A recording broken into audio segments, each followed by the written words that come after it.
Friends, welcome to our lecture series modern Indian history part 3। Last lecture में हमने duchess के बारे में पढ़ा था, उसके बाद इंग्लिश सेटलमेंट इन इंडिया पढ़ा था। आज हम पढ़ेंगे फ्रेंच के बारे में और एंग्लो फ्रेंच राइवलरी, जो 3 पार्ट में डिवाइड है। First Carnatic war, second Carnatic war and third Carnatic war. So friends, let's start करते हैं। उससे पहले अगर आपने हमारा चैनल सब्सक्राइब नहीं किया है तो सबसे पहले हमारा चैनल सब्सक्राइब कर दीजिए। बात करते हैं फ्रेंच की, तो सबसे लेट 1664 में east Indian company of France का इस्टेब्लिशमेंट होता है और चार्टेड एक्ट की तहत उनको 50 ईयर्स की मोनोपोली मिल जाती है इंडिया और पैसिफिक ओशन में ट्रेड करने के लिए। 1667 में ये इंडिया पहुंचते हैं। सबसे पहले अपनी फैक्ट्री सूरत में इस्टेब्लिश करते हैं, उसके बाद में मसूलीपट्टनम में। 1673 में चंदानगर कलकत्ता में इस्टेब्लिश करते हैं टाउनशिप। इनको इसके लिए कलकत्ता में शाइस्ता खान से परमिशन मिलती है, जो सूबेदार होते हैं मुग़ल एम्पायर के। उसके बाद में 1674 में पौंडीचेरी का फाउंडेशन करते हैं। पौंडीचेरी फ्रेंच के हिसाब से बहुत इम्पोर्टेंट प्लेस है। इनका ये ओनली सेंटर था इंडिया में जो 1954 इंडिया के आज़ाद होने के बाद भी ये लोग का सेंटर रहा, और अभी इंडिया की ये यूनियन टेरिटरी है। पौंडीचेरी 4 पार्ट्स में डिवाइडेड है कंटेम्प्रेरी पीरियड में। इसके 2 डिस्ट्रिक्ट तमिलनाडु में, एक केरला में और एक आंध्र प्रदेश में है। पौंडीचेरी को 1954 में वहाँ के लोगों की इच्छा से और फ्रेंच गवर्नमेंट की सहमति के साथ एक एग्रीमेंट के तहत यूनियन ऑफ इंडिया में मिला लिया जाता है। 1693 में पौंडीचेरी पे डच आक्रमण करते हैं और डच पौंडीचेरी के ऊपर कब्जा कर लेते हैं, बट ट्रीटी ऑफ रिस्विक 1697 के तहत ये वापस फ्रेंच लोग को लौटा दी जाती है। अब बात करते हैं एंग्लो फ्रेंच राइवलरी के बारे में। ब्रिटिश और फ्रेंच दोनों इंडिया के अंदर ट्रेडिंग पर्पस के साथ आए थे, बट दोनों इंडियन पॉलिटिक्स में उतर जाते हैं। दोनों का विज़न होता है इंडियन रीजन पे पॉलिटिकल पावर स्टैब्लिश करना, जो उनको ट्रेडिंग पर्पस में हेल्प करे। इनकी दुश्मनी 3 Wars, first, second and third Carnatic Wars में डिसाइड करती है कि अल्टीमेटली इंग्लिश रूल करेंगे इंडिया पर, ना कि फ्रेंच। फ्रेंड्स, अब शुरुआत करते हैं फर्स्ट कार्नेटिक वॉर से। फर्स्ट कार्नेटिक वॉर 1740 से लेके 48 तक लड़ा गया था। ये एक एक्सटेंशन था एंग्लो फ्रेंच वॉर का, जो Austrian war of succession Europe में चल रहा था। इसमें क्या हुआ था, ऑस्ट्रिया कंट्री में मैरिया थेरेसा प्रिंसेस थी वहाँ की, तो किंग के मरने के बाद वो राजगद्दी पर बैठी, but as a constitution as एक वुमेन वहाँ पे किंग नहीं बन सकती थी। तो फ्रांस इसको अपोज करता था और ब्रिटेन मैरिया थेरेसा के साथ में था। पूरा यूरोप इस वॉर में दोनों साइडों में बट गया था और वॉर चल रहा था। इसका इफ़ेक्ट इंडिया पे भी आया। 1746 में इंग्लिश नेवी ने कुछ फ्रेंच शिप्स को सीज कर दिया फ्रांस को उकसाने के लिए, वॉर के लिए। इसमें फ्रांस वापस रिटेलिएट करता है और मद्रास, जो कि इंग्लिश फैक्ट्री होती है, इंग्लिश सेटलमेंट होता है, उसको सीज कर लेते हैं और उसके ऊपर कब्जा कर लेते हैं। 1748 में ऑस्ट्रियन वॉर ऑफ सक्सेशन में ट्रीटी ऑफ एक्सला चैपल होती है, जो जर्मनी में एक प्लेस है, वहाँ पे ट्रीटी होती है, इसलिए इसको ट्रीटी ऑफ एक्सला चैपल कहा जाता है। इसके तहत मैरिया थेरेसस को ऑस्ट्रिया का किंग मान लिया जाता है और ब्रिटेन और फ्रांस की ट्रीटी के तहत मद्रास वापस इंग्लिश को दे दिया जाता है और फ्रेंच को नॉर्थ अमेरिका में, जो वो ब्रिटिश को हार जाते हैं वहाँ पे, वो टेरिटरीज वापस दे दी जाती है। फ्रेंड्स, फर्स्ट कार्नेटिक वॉर को बैटल ऑफ अडियार, जो कि अडियार रिवर के पास में एक सेंट थॉम है, जो फ्रेंच आर्मी ने मद्रास में इनके फोर्ट को सीज किया था, तो उसके लिए याद किया जाता है। इसमें फ्रेंच के तरफ से कैप्टन पैराडाइज थे और इंग्लिश ने हेल्प के लिए कार्नेटिक, कोरोमंडल कोस्ट को इंग्लिश कार्नेटिक बोलते हैं, तो वहाँ के नवाब अनवरुद्दीन से हेल्प के लिए बोला था। तो उन्होंने महफूज खान को एक बड़ी आर्मी के साथ फ्रेंच से लड़ने के लिए भेजा, बट कैप्टन पैराडाइज की एक स्मॉल आर्मी ने महफूज खान की आर्मी को बुरी तरह हरा दिया। इससे ये पता लग गया कि एक स्मॉल डिसिप्लिन्ड आर्मी होगी तो वो बड़ी से बड़ी आर्मी को भी मात दे सकती है। आगे बढ़ते हैं सेकेंड कार्नेटिक वॉर की तरफ। फर्स्ट कार्नेटिक वॉर जीतने के बाद फ्रेंच गवर्नर डुप्लेक्सिस को पॉलिटिकल पावर और बढ़ाने की इच्छा होती है, तो वो लोकल डिस्प्यूट्स में इंटरेस्ट लेने लगते हैं। इस समय हैदराबाद में निज़ाम उल मुल्क की डेथ हो जाती है और नासिर जंग उनके बेटे एक्सेशन कर लेते हैं निज़ाम की पोस्ट पे। इसके बाद कार्नेटिक में चंदा साहिब जो मराठास के पास कैद होते हैं, मराठास उनको छोड़ देते हैं। मुजफ्फर जंग जो उस समय गवर्नर होते हैं कार्नेटिक के मुग़ल एम्पायर की तरफ से, ये निज़ाम की जगह क्लेम करते हैं। बोले कि मुग़ल ने मुझे कार्नेटिक का गवर्नर बनाया तो उस हिसाब से हैदराबाद के निज़ाम मैं बनूंगा। मुजफ्फर जंग और चंदा साहिब एक डील करते हैं कि साथ में दोनों जगह युद्ध लड़ेंगे। जीते तो मुजफ्फर जंग हैदराबाद का निज़ाम बनेगा और चंदा साहिब कार्नेटिक के नवाब बनेंगे। इसमें इनका साथ देते हैं डुप्लेक्स। फ्रेंड्स, पोजीशन देख लेते हैं हम। ये हैदराबाद है, थोड़ा सेंटर में इंडियन पेनिनसुला के। ये कोरोमंडल कोस्ट कार्नेटिक है, यह इसकी कैपिटल आरकोट है। 1749 में आम्बूर वेलोर के पास में एक जगह है, वहाँ पे युद्ध होता है और मुजफ्फर जंग, चंदा साहिब और डुप्लेक्स ये लोग की कंबाइंड आर्मी, नासिर जंग, अनवरुद्दीन ये नवाब होता है आरकोट का उस टाइम पर, और ब्रिटिश, इन तीनों की कंबाइंड फोर्स को हरा देते हैं। अनवरुद्दीन बैटल में मारा जाता है, मुजफ्फर जंग हैदराबाद का निज़ाम बनता है, चंदा साहिब आरकोट का नवाब बनता है। फ़ायदा फ्रेंच को होता है, डुप्लेक्सिस को कृष्णा रिवर के नीचे पूरे एरिया का गवर्नर बना दिया जाता है। इसी आरकोट एरिया में तिरुचिरापल्ली करके एक प्लेस है जिसके ऊपर अनवरुद्दीन का छोटा बेटा मोहम्मद अली बैठता है। इसके बाद में एंट्री होती है रॉबर्ट क्लाइव की। 1751 में चंदा साहिब तिरुचिरापल्ली को सीज कर देते हैं।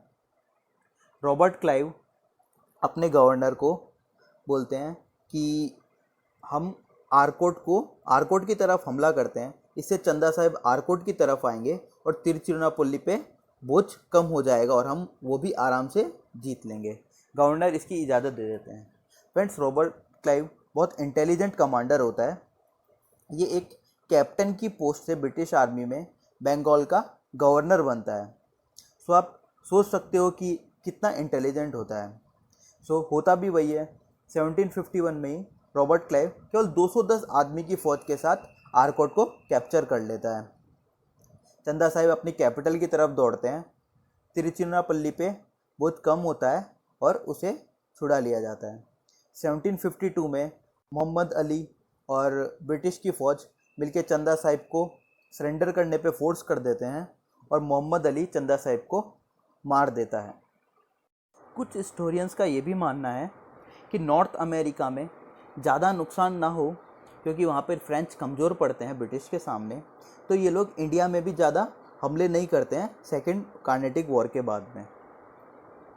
सेकेंड कार्नेटिक वॉर से ये सिद्ध हो जाता है कि यूरोपियंस को अब इंडियन सपोर्ट की ज़रूरत नहीं है, बल्कि इंडियन अथॉरिटी ही यूरोपियंस पे अभी वॉरफेयर के लिए डिपेंडेंट रहेंगे। सेकेंड कार्नेटिक वॉर जो कि फ्रेंच की एक जीती हुई बाजी थी और इंग्लिश के लिए हारा हुआ था, उसे रॉबर्ट क्लाइव एक झटके में इंग्लिश को जिता देते हैं। इससे रॉबर्ट क्लाइव का इंग्लिश आर्मी में ओहदा बढ़ जाता है। फ्रेंच के गवर्नर डुप्लेक्सिस को वापस फ्रांस बुला लिया जाता है। सेकेंड कार्नेटिक वॉर के बाद में रॉबर्ट क्लाइव की मदद से ब्रिटिश अपना पावर इंडिया में बढ़ाते जा रहे थे। 1757 में बैटल ऑफ प्लासी जो कि बंगाल में लड़ा गया था, वहाँ पे रॉबर्ट क्लाइव अपनी टैक्टिक से सिराजुद्दौला जो उस समय नवाब होते हैं बंगाल के, उनके सभी लोगों को अपनी तरफ मिला लेते हैं और सिराजुद्दौला को उस युद्ध में हरा देते हैं। इस तरह वो लोग बंगाल पे भी कब्जा कर लेते हैं। 1758 में थर्ड कार्नेटिक वॉर की शुरुआत होती है। नॉर्थ अमेरिका में ये लोग लड़ रहे होते हैं, उसी का एक्सटेंशन 1758 में इंडिया में भी होता है और फ्रेंच सेंट डेविड और विजयनगर के इंग्लिश फोर्ट्स को कैप्चर कर लेते हैं। इंग्लिश भी इसका बदला लेते हैं और समुद्र में फ्रेंच फ्लीट्स, फ्रेंच के कुछ शिप्स होते हैं, उनके ऊपर भारी नुकसान पहुंचाते हैं। इसके बाद में 1760 में बैटल ऑफ वांडीबोश लड़ा जाता है। ये फाइनल एंड डिसिसिव बैटल होता है। ये सिद्ध कर देता है कि अब इंडिया के ऊपर और कोई यूरोपियन पावर नहीं, केवल ब्रिटिश का ही राज चलेगा। इसके अंदर general Eyre Coote French settlement Pondicherry पर हमला कर देते हैं, जिसे लेली और ब्रिजी, दो फ्रेंच कमांडर 8 महीने तक पौंडीचेरी को बचा के रखते हैं, बट एट द एंड वो लोग उसे हार जाते हैं। 1763 में 7 ईयर ऑफ वॉर ख़त्म होता है और ट्रीटी ऑफ पेरिस होती है। इसके तहत फ्रेंच को इंडिया के अंदर अपने जो सेटलमेंट होते हैं, फैक्ट्रीज होती है, वो वापस दे दी जाती है और वो यही पौंडीचेरी, कराईकल, माहे और यनम, इन 4 जगह तक सीमित रह जाते हैं। इस तरह ब्रिटिश अपने सभी यूरोपियन दुश्मन पोर्टुगीज़, डच, फ्रेंच को एक एक करके इंडिया से बाहर भेज देते हैं। पोर्टुगीज़ को बैटल ऑफ स्वाली के बाद, डच को बैटल ऑफ बिदारा के बाद और फ्रेंच को बैटल ऑफ वांडीबोश के बाद में ये लोग एज आ ट्रेडर ही इंडिया के अंदर रह जाते हैं, केवल अपनी अपनी टेरिटरीज़ में ट्रेडिंग करते हैं। अब एनालिसिस करते हैं इंग्लिश सक्सेस और फ्रेंच फेलियर के बारे में। East India company, English company, वो एक प्राइवेट कंसर्न थी और फ्रेंच वो एक स्टेट कंसर्न था, मतलब इसका गवर्नमेंट के ऊपर कंट्रोल था और इंग्लिश कंपनी प्राइवेट कंसर्न थी। सो प्राइवेट कंपनी के क्या फ़ायदे होते हैं कि इंस्टेंट डिसीजन ले पाते हैं, गवर्नमेंट रेगुलेशन के लिए वेट नहीं करना पड़ता, और वही नुकसान फ्रेंच को होते थे, उनके डिसीजंस में लेट होता था, गवर्नमेंट पॉलिसीज़ के चक्कर में वो रह जाते थे। फ्रेंच सेटलमेंट सेंट्रलाइज था, उन्हीं का एक मेन सेंटर था केवल पौंडीचेरी। इसके सामने इंग्लिश के 3 सेंटर थे, बॉम्बे, मद्रास, कलकत्ता। फ्रेंच ने अपने कमर्शियल इंटरेस्ट को टेरिटोरियल इंटरेस्ट के सामने सबऑर्डिनेट कर दिया था। वो ट्रेडिंग को कम देखते थे और टेरिटोरियल एक्सटेंशन पे ज़्यादा ध्यान देते थे, और इसी के सामने इंग्लिश टेरिटोरियल एक्सटेंशन के सामने भी कभी भी अपने कमर्शियल इंटरेस्ट को नहीं भूले। सो कभी भी उनको फंड की कमी नहीं हुई। इंग्लिश के पास कमांडर में sir Eyre Coote, Robert Clive, major Stringer Lawrence जैसे बड़े बड़े कमांडर्स थे, और जबकि फ्रेंच के पास केवल डुप्लिक्स ही था। फ्रेंच को हराने के बाद ब्रिटेन इंडिया के अंदर सबसे बड़ा यूरोपियन पावर बन के उभरा। इंडिया के अंदर आने वाले पोर्टुगीज़, नीदरलैंड से डच, फ्रांस, इन सब के बावजूद केवल इंग्लिश ही रह पाए। इसके कुछ कारण हैं, आइए उनको डिस्कस करते हैं। इसके अंदर structure and nature of company of British east India company वो एक प्राइवेट कंसर्न थी, और इसके जो डायरेक्टर्स थे वो एनुअली इलेक्ट किए जाते थे। सो प्राइवेट कंसर्न हो तो शेयर होल्डर्स ज़्यादा इंटरेस्ट लेते हैं। इसके सामने फ्रेंच ईस्ट इंडिया कंपनी वो एक स्टेट कंसर्न था, उसके अंदर ज़्यादा शेयर तो वहाँ के राजा के थे, और उसने उसके लिए 2 कमिश्नर्स अपॉइंट किए हुए थे, एंड शेयर होल्डर्स को कुछ डिविडेंड फिक्स था, तो ज़्यादा इंटरेस्ट नहीं लेते थे वो लोग की इनकम फिक्स थी, तो ज़्यादा ध्यान नहीं देते, जो करना है वो करे। इसके बाद बात करते हैं डेब्ट मार्केट की। ये बड़ा और एक इनोवेटिव रीज़न था ब्रिटिश की सक्सेस के लिए। इसके अंदर ईस्ट इंडिया कंपनी अपने बॉन्ड्स मनी मार्केट में रिलीज़ कर देती थी। वहाँ पे लोगों को बॉन्ड बेच दिए जाते थे कि अगर हम वॉर जीतते हैं तो आपको उसी हिसाब से पैसे रिटर्न किए जाएंगे। सो ये एक बहुत इनोवेटिव मेथड था, और इससे ईस्ट इंडिया कंपनी को बहुत सारा फंड मिल जाता था, और वॉर के समय उन्हें कभी भी फंड की कमी नहीं हुई। इसके बाद बात करते हैं इंडस्ट्रियल रिवॉल्यूशन की। ये अर्ली 18th सेंचुरी में स्टार्ट हो गया था, और ये ब्रिटेन में बाकी यूरोपियन नेशन के मुकाबले जल्दी शुरू हुआ था। इसके तहत स्टीम इंजन और पावर लूम जैसे इन्वेंशंस ब्रिटेन में हो गए थे। पावर लूम के इन्वेंशन आने के साथ ये लोग के प्रोडक्शन में बहुत फ़ायदा हुआ था। मेटलर्जी जैसी टेक्निक्स में बहुत इम्प्रूवमेंट हुआ था, जिसका फ़ायदा इनको आगे मिलता रहा। बात करते हैं नेवी की। नेवी में भी ब्रिटिश बहुत आगे थे। इनकी नेवी यूरोप में सबसे बड़ी थी और मोस्ट एडवांस थी। इंडस्ट्रियल रिवॉल्यूशन का फ़ायदा इनको नेवी में भी मिला था, जिसके तहत इनके शिप्स बहुत फास्ट मूवमेंट करते थे पोर्टुगीज़ और फ्रेंच शिप के मुकाबले। Next point, military skills and discipline. British soldiers काफ़ी डिसिप्लिन्ड और वेल ट्रेंड होते थे।